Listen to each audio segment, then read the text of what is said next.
Good afternoon.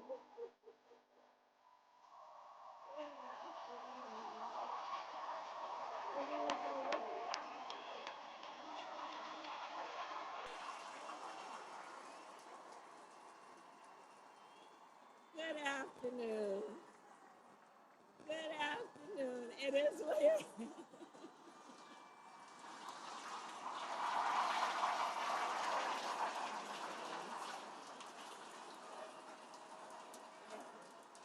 Okay. All right. Okay. Okay. We got some work to do. All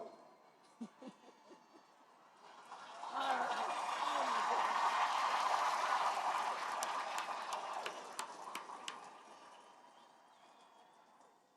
Are we going to do this, North Carolina?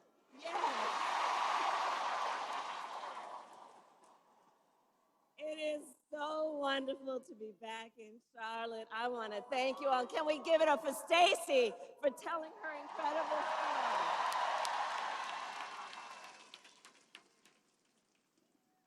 And can we please thank that incredible Anthony Hamilton for his incredible performance?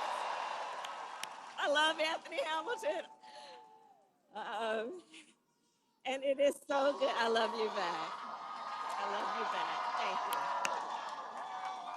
And we have so many outstanding leaders here today, including my friend, Governor Roy Cooper, and your next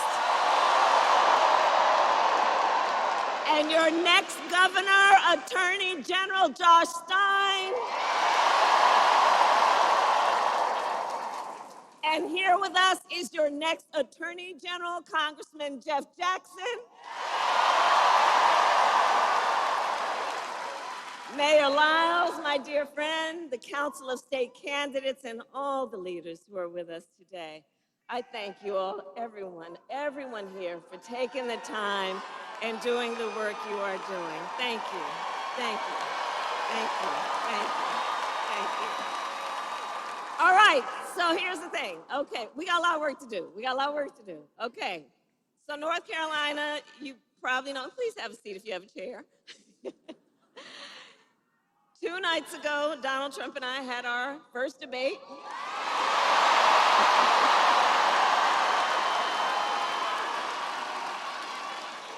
And I believe we owe it to the voters to have another debate.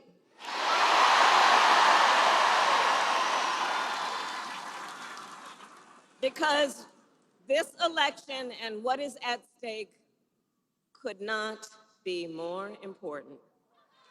On Tuesday night, I talked about issues that I know matter to families across America, like bringing down the cost of living, investing in America's small businesses, protecting reproductive freedom, and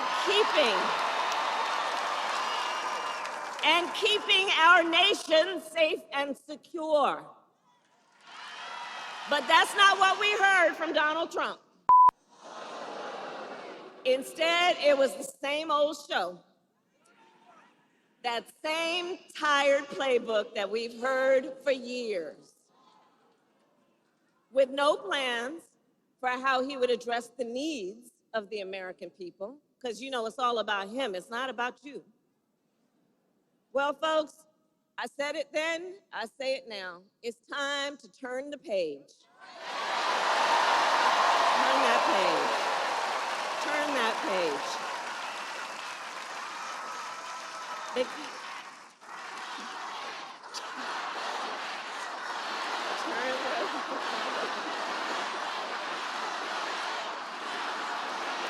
Because, to your point, America is ready for a new way forward.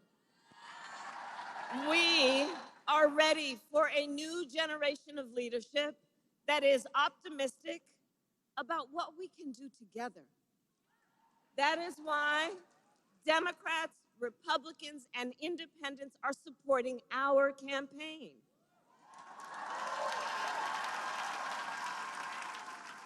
Over 200 people who worked for President George H.W. Bush, President George W. Bush, John McCain, and Mitt Romney have endorsed me for president.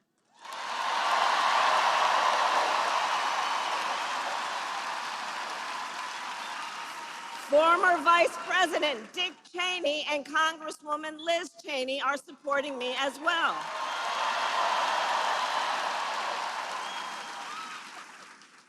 Because, as they said, we have a duty as citizens to put country above partisanship and defend our Constitution.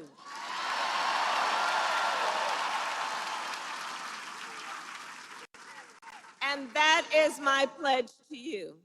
I will always put country above party, and I will be a president.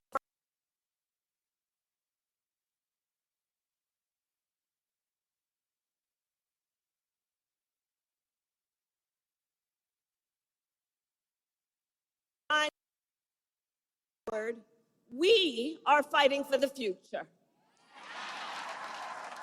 A future with affordable child care, paid leave and affordable health care.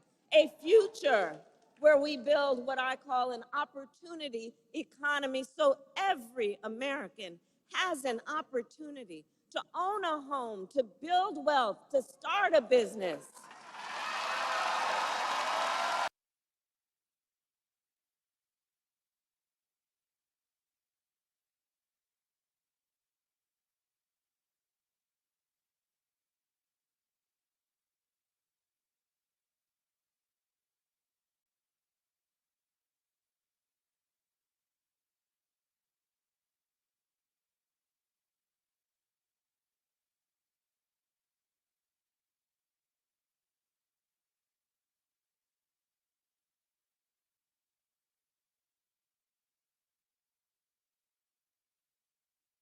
They're leaders in the community, they're civic leaders, they hire locally, they mentor, they're part of the fabric of the community, and I know they are the backbone of America's economy.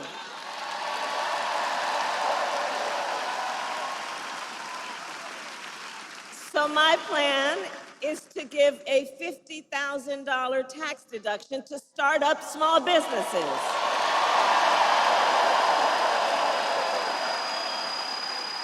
Because, you know, not everybody started out with $400 million on a silver platter and then filed for bankruptcy 6 times. But a whole lot of people have the ingenuity, the entrepreneurship, the work ethic, and the ambition to do that kind of work and just need to be seen and supported for what they are and what they do for all of us.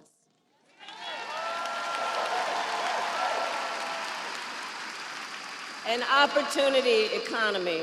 We need to build more housing in America. And so we are going to cut red tape and work with the private sector to build 3 million new homes by the end of my first term.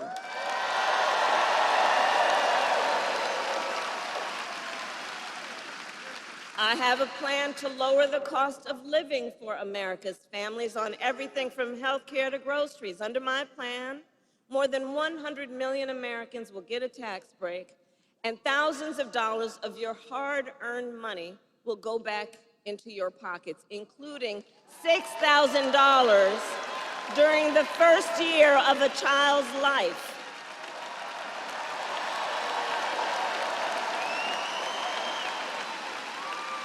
And I will always put middle-class and working families first. I grew up a middle-class kid.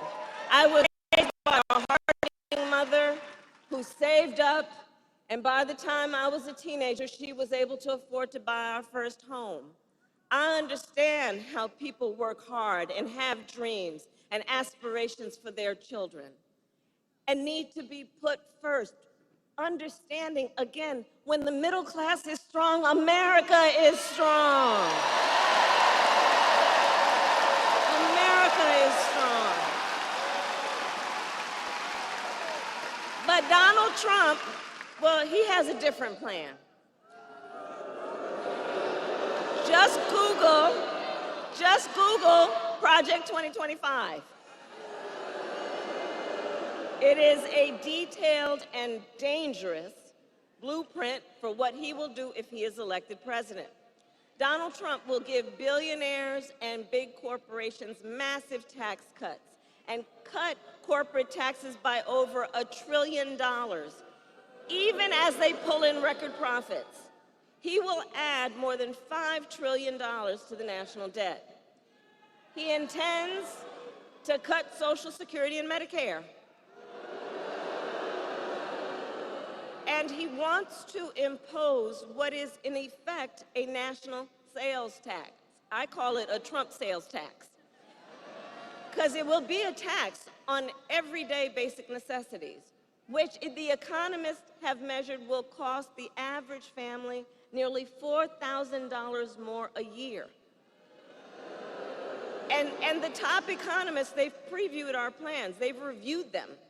Goldman Sachs says my plan would grow our economy, and his plan would shrink it.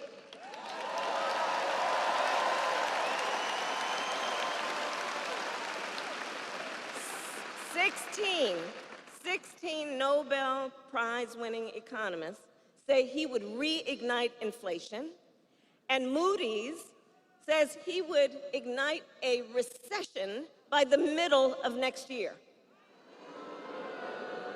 You know, he talks a big talk, but when folks review the numbers, highly respected folks, that's what you learn about him. That's what you learn. And North Carolina, on top of all of this, Donald Trump intends to end the Affordable Care Act. And as Stacey mentioned, you heard what he said in the debate. He has no plan to replace it. He said, concepts of a plan. Oh, you all watched the debate.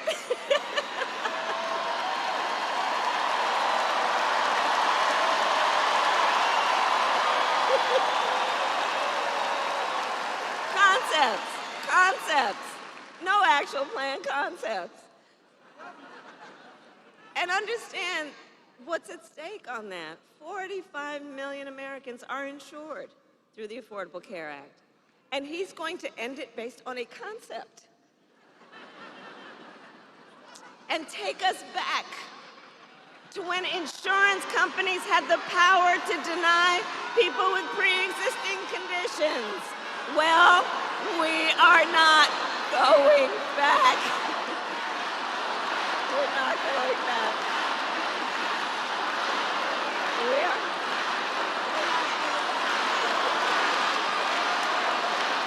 We're not going back.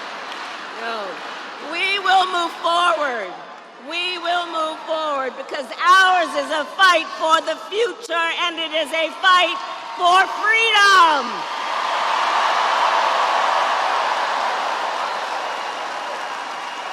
Like the fundamental freedom of a woman to make decisions about her own body and not have her government tell her what to do. And we know how we got to this issue, because Donald Trump handpicked 3 members of the United States Supreme Court with the intention that they would undo the protections of Roe versus Wade, and they did as he intended. And now, in over 20 states in our nation, they have what I call Trump abortion bans, including North Carolina, and every single state in the South except Virginia. Think about that. Every single state in the South except Virginia. Now, 1 in 3 women in America lives under a Trump abortion ban. Many with no exceptions even for rape and incest. It is immoral. It is immoral.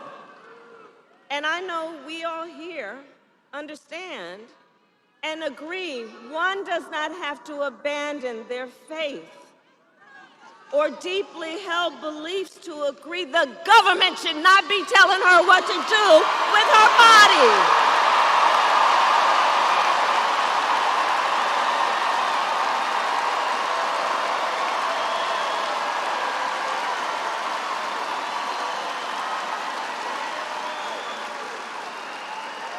And what we know is that the impact of this is, it's been over 2 years now since that decision came down. The impact of this is so real. It's affecting people every day, just based on the stories we know, and there are so many stories we don't know. Think about it. Because of Trump's abortion bans, women are being refused care during miscarriages. Some are only being treated if they develop sepsis. And when asked on Tuesday night, Donald Trump refused to say that he would veto a national abortion ban. You remember that? He refused to answer that question. Refused to answer that question. Well, I'm going to tell you, when Congress passes a bill to restore reproductive freedom, as President of the United States, I will proudly sign it into law. Proudly.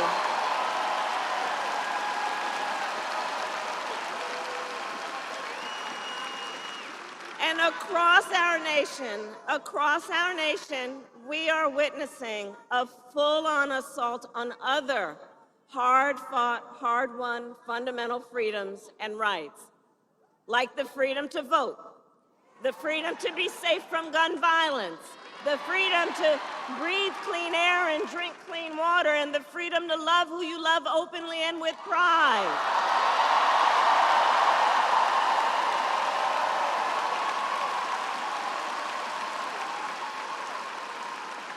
And North Carolina has a history of the point I'm about to make.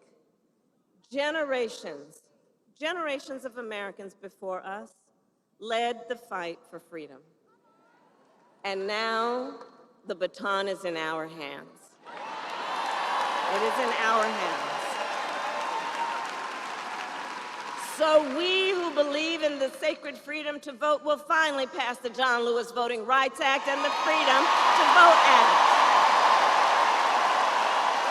And we who believe in the freedom to live safe from gun violence will finally pass an assault weapons ban, universal background checks, and red flag laws.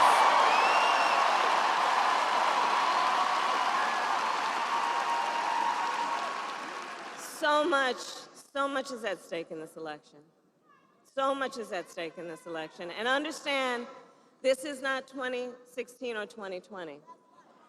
For a number of reasons, including why the stakes are higher, because 2 months ago, the United States Supreme Court basically told the former president that he will effectively be immune no matter what he does in the White House. Think about that. Think about that. Just imagine Donald Trump with no guardrails, right? He who has vowed that if reelected, he'll be a dictator on day one, that he will weaponize the Department of Justice against his political enemies, and has called for the, quote, termination of the Constitution of the United States of America. Think about that. And let us be very clear. Somebody who suggests we should terminate the Constitution of the United States should never again stand behind the seal of the President of the United States. Never again. Never again. Never again. And you know, one of the points that I mentioned on Tuesday, so the people who served under him at the White House, who saw him every day, right? His national security advisor, his defense secretary, his chief of staff, and his vice president, all have warned, all who worked with him every day in the White House, sat with him in the Oval Office, have warned America. Donald Trump is not fit to be president of the United States and should never again occupy our nation's highest office.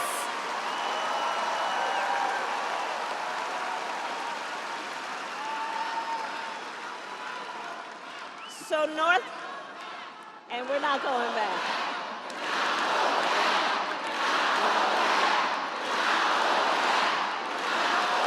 We're not going back. So So it comes down to this. It comes down to this. We are here together because we love our country. We love our country. And we understand the awesome responsibility that comes with the greatest privilege on earth, the privilege and pride of being an American.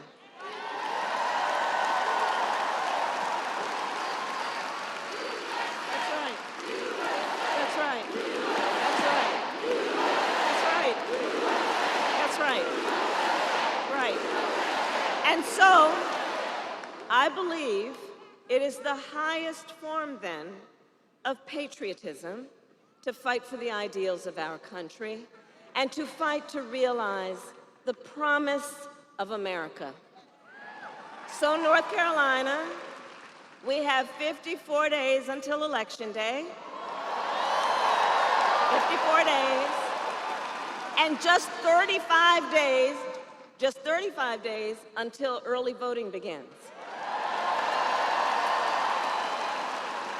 And it's not only the presidency that's on the ballot. There are many important races, including Josh Stein running for governor. That's right. Whose opponent was handpicked by Donald Trump and wants a total ban on abortion in this state. Right. So these are the stakes in this election. Up and down the ballot, up and down the ballot. But we know the power is with the people. The power is with the people. And your voice is your vote, North Carolina. Your vote is your voice. And we know, here's the thing also, we are loving our campaign, aren't we? We are loving this campaign. We're having a good time. We're having a good time. I know that. But here's also the thing. Ours will be a very tight race until the end, okay? It's going to be a tight race until the end, and we are the underdog. Understand that. We are the underdog. There are powerful forces trying to convince people that their vote doesn't matter. There are powerful forces here, too. But I say all that to say we've got some hard work ahead of us. But here's the thing I love about everybody here. We love hard work. Hard work is good work. Hard work is good work. Hard work is good work. And with your help, we will win in November. We will win. We will. We will win. So, North Carolina, today I then ask you, are you ready to make your voices heard? Do we believe in freedom? Do we believe in opportunity? Do we believe in the promise of America? And are we ready to fight for it? And when we fight,